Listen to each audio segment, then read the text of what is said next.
আমন্ত্রণ দীপ্ত সংবাদে আপনাদের সঙ্গে রয়েছি আমি শারমিন নিপা। শুরুতেই ভারতের লোকসভা নির্বাচন প্রসঙ্গ। বুথ ফেরত জরিপকে ভুল প্রমাণ করে দেশটির 18তম লোকসভা নির্বাচনে হাড্ডাহাড্ডি লড়াই হচ্ছে বিজেপি নেতৃত্বাধীন জোট এনডিএ এবং কংগ্রেস নেতৃত্বাধীন ইন্ডিয়া জোটের মধ্যে। দেশটির বিভিন্ন গণমাধ্যম বলছে, প্রাথমিক ফলে বিজেপির নেতৃত্বাধীন এনডিএ জোট 293টি আসনে এগিয়ে রয়েছে। ইন্ডিয়া জোট এগিয়ে আছে 232 আসনে। অন্য দলগুলো 18 আসনে এগিয়ে। কংগ্রেস নেতা রাহুল গান্ধীর কাছে পরাজয় মেনে নিয়েছেন উত্তরপ্রদেশের রায়বেরেলিতে ক্ষমতাসীন দল বিজেপির হয়ে নির্বাচন করা দীনেশ প্রতাপ সিং। ভারতের প্রধানমন্ত্রী নরেন্দ্র মোদী বারাণসী লোকসভা আসনে 1.5 লক্ষাধিক ভোটে জয়ী হয়েছেন। এ আসন থেকে তিনি তৃতীয়বার জয়ী হলেন। বিজেপির ঘাঁটি উত্তরপ্রদেশে এগিয়ে কংগ্রেস নেতৃত্বাধীন ইন্ডিয়া জোটের অন্যতম শরিক অখিলেশ যাদবের সমাজবাদী পার্টি। পশ্চিমবঙ্গেও সুবিধা করতে পারছে না মোদীর বিজেপি। রাজ্যের 42টি আসনের মধ্যে মমতার তৃণমূল এগিয়ে আছে 30টিতে, বিপরীতে বিজেপি এগিয়ে 11টি আসনে। ভোট গণনা উপলক্ষে প্রতিটি কেন্দ্রে নেওয়া হয়েছে কড়া নিরাপত্তা। 7 ধাপে চলা এই নির্বাচনে ভোটার সংখ্যা প্রায় 97 কোটি, যা বিশ্বের মোট জনসংখ্যার 12%। এবার ভোটে লড়েছেন 8,360 জন প্রার্থী। ভারতের পার্লামেন্টের মোট 543 আসনের মধ্যে 272টি পেলেই সরকার গঠন করা যাবে।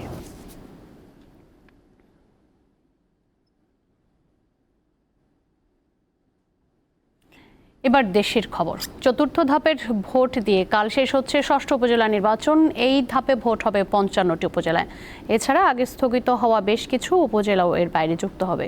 এদের মধ্যে সিরাজগঞ্জের 2টিতে ভোট হবে ইভিএমে, বাকিগুলোই ব্যালট পেপারে ভোট গ্রহণ করা হবে। এ উপলক্ষে কেন্দ্রে কেন্দ্রে ভোট গ্রহণের সামগ্রী বিতরণ করা হয়েছে। সকাল থেকে উপজেলা নির্বাচন কার্যালয় থেকে স্ব ভোট কেন্দ্রের প্রিসাইডিং অফিসারের নেতৃত্বে পুলিশ ও আনসার সদস্যরা নির্বাচনের সামগ্রী গ্রহণ করেন।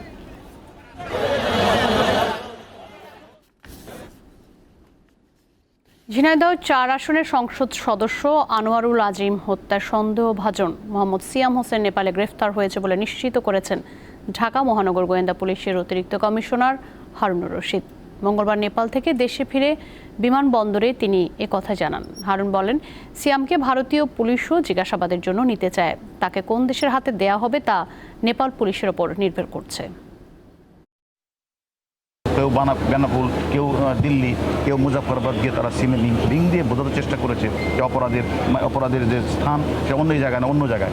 ইন্ডিয়াও মোস্ট ওয়ান্টেড হিসাবে এবং আমি বলি মোস্ট নিডফুল কান্ট্রি হিসাবে তারা অবশ্যই আমাদের যে মূল আসার যে প্ল্যান আছে তাকে তারা ফিরিয়ে আনার ব্যবস্থা করবে। আমরাও ইন্টারপোলের মাধ্যমে আমরা তাদেরকে অবগত করি। ধন্যবাদ।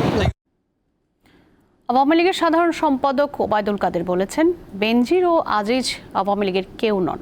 তাদের দুর্নীতির বিচার করার সৎ সাহস সরকারের আছে। সকালে রাজধানীতে ঢাকা জেলা আওয়ামী লীগ কার্যালয়ে প্রতিনিধি সভায় তিনি একথা বলেন। ঐতিহাসিক 6 দফা দিবসেও আওয়ামী লীগের প্রতিষ্ঠা বার্ষিকী উদযাপন উপলক্ষে এই সভার আয়োজন করে ঢাকা মহানগর উত্তর আওয়ামী লীগ। এ সময় দলীয় নেতাকর্মীদের শৃঙ্খলা মেনে চলার ওপর গুরুত্ব আরোপ করেন ওবায়দুল কাদের। বলেন, নিজের দুর্বলতার খবর শত্রু জানলে নিজেদেরই সবচেয়ে বেশি ক্ষতি হবে। বেনজির আমাদের দলের লোক নয়। সিনিয়রিটি মেধা নিয়ে সে আইজিপি হয়েছে। আজিজও আমাদের দলের লোক নয়। সেনাপ্রধান হয়েছে তার যোগ্যতায়, আমরা তাদের বানাইনি। এখন ভেতরে তারা যদি কোনো অপকর্ম করে তখন এদের বিচার করার সৎসাহস শেখ হাসিনার সরকারের। চা বাগানের শ্রমিকরা ভাসমান অবস্থায় থাকবেন না। তাদের ভালো রাখতে সরকার সব ব্যবস্থা নেবে বলে জানিয়েছেন প্রধানমন্ত্রী শেখ হাসিনা। মঙ্গলবার রাজধানীতে জাতীয় চা দিবসের অনুষ্ঠানে তিনি এসব কথা বলেন। জাতীয় চা দিবসের এবারের প্রতিপাদ্য চা দিবসের সংকল্প শ্রমিক বান্ধব চা শিল্প। দিবসটি উপলক্ষে মঙ্গলবার রাজধানীতে আয়োজিত অনুষ্ঠানে যোগ দেন প্রধানমন্ত্রী শেখ হাসিনা। অনুষ্ঠানের শুরুতে চা শিল্পে বিশেষ অবদানের স্বীকৃতি হিসেবে 8টি ক্যাটাগরিতে বিভিন্ন চা কোম্পানি ও ব্যক্তিকে জাতীয় চা পুরস্কার প্রদান করেন প্রধানমন্ত্রী। পরে প্রধানমন্ত্রী বলেন, সারা বিশ্বে বিভিন্ন ফ্লেভারের চায়ের চাহিদা বেড়েছে। এই খাতের ব্যবসায়ীদের সেই সুযোগ নেয়ার আহ্বান জানান সরকার প্রধান। চাকে বহুমুখী করা এবং অ্যারোমা টিটা তৈরি করা, যেটা বিদেশের চাহিদা কিন্তু অনেক বেশি এখন। তো সেটাই আমার মনে হয় আমাদের নজর দেওয়া দরকার, যে আমরা ওই শুধু 4 পাতা বাল্কে বিক্রি না করে আমরা এটাকে ভ্যালু অ্যাডেড করে সেটা আমরা রপ্তানি করব। তাতে আমাদের লাভ, যে আমাদের বৈদেশিক মুদ্রাও অর্জন হবে, আর যারা এখন ব্যবসা করেন তাদেরও ভালো একটা উপার্জনের সুবিধা হয়ে যাবে। যাদের পরিশ্রমে ব্যবসায়ী ও বাগান মালিকরা লাভবান হচ্ছেন তাদের প্রতি যত্নবান হওয়ার আহ্বান জানান প্রধানমন্ত্রী। বলেন, চা শ্রমিকদের উন্নয়নে যা করা দরকার সবই করা হবে। এদের কিন্তু এই মাটিতে একখণ্ড জায়গা নাই যেখানে তারা আপন ভূমি হিসেবে বিবেচনা করতে পারে,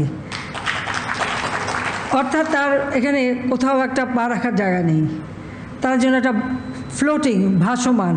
কিন্তু এই ভাসমান থাকবে কেন? আমাদের কোনো নাগরিক ভাসমান থাকবে না। আমরা যেটা সিদ্ধান্ত নিয়েছি, সকল ভূমিহীন গৃহহীন তাদেরকে ঘর করে দিচ্ছি।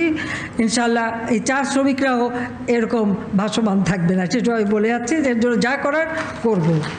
এরপর চা দিবস উপলক্ষে আয়োজিত চা মেলা উদ্বোধন ও পরিদর্শন করেন প্রধানমন্ত্রী শেখ হাসিনা।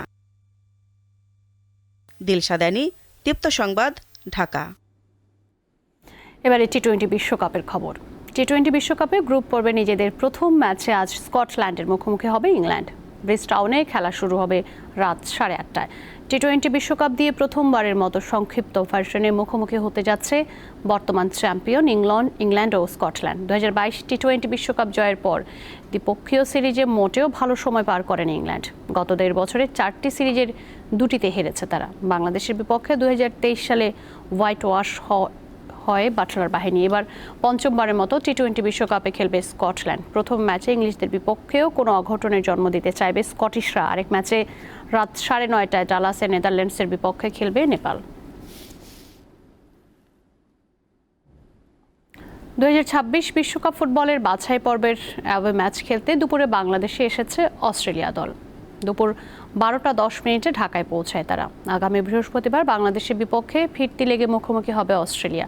বিশ্বকাপ বাছাইয়ের আই গ্রুপে 4 ম্যাচে 12 পয়েন্ট নিয়ে সবার উপরে থাকার পাশাপাশি এশিয়ান কাপ বাছাই নিশ্চিত করেছে অজিরা। সেই সাথে 2026 বিশ্বকাপের পরবর্তী রাউন্ডও নিশ্চিত করেছে সকারুরা। এর আগে বাছাই নিজেদের প্রথম ম্যাচে জামাল ভুঁইয়াদের জালে 7 গোল দিয়েছে অস্ট্রেলিয়া। অন্যদিকে 4 ম্যাচে 1 পয়েন্ট নিয়ে সবার নিচে থাকা হ্যাভিয়ের ক্যাব্রেরার শিষ্যদের লক্ষ্য অন্তত ড্র করা।